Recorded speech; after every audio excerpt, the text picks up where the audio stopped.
الله. البنت بدها امها وابوها يا عمي. حدا يجيب لها ابوها ويقول لها من شان الله يا عمي. اثنان على مربع ساكنه على مدنيين اطفال. نزلنا طلعنا اللي بنقدر نطلعه، كلهم اطفال ولحتى الان في اطفال بتنادي بدنا حدا يطلعنا.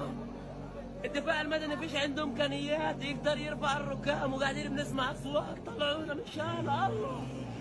ما حدش قادر يطلعهم. فيش اي عسكري، كلهم مدنيين اطفال. يا اخي مش هيك، مش هيك. لا حول ولا قوة الا بالله، وحسبنا الله على كل واحد بشوفنا قاعد. خطيتنا في رقبتكم كلكم، كل واحد بيقول لا اله الا الله. بشوفنا هالقيت قاعد ومش بعملش اشي.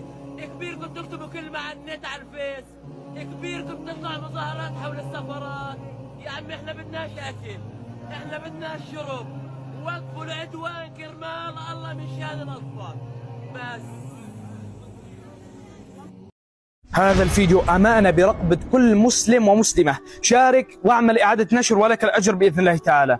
أطلقنا حملة جديدة واسمها أنقذوا ما تبقى من غزة. يجب عليك أن تستخدمها وأن تنشرها. بإمكانك نشر هذه الصورة التي بها صورتي بإذن الله لتكون شاهدة لي إن شاء الله تعالى يوم القيامة، وبإمكانك استخدام هذه الصورة الثانية لك بإذن الله تعالى. بارك الله بكم وأحسن الله إليكم وجزاكم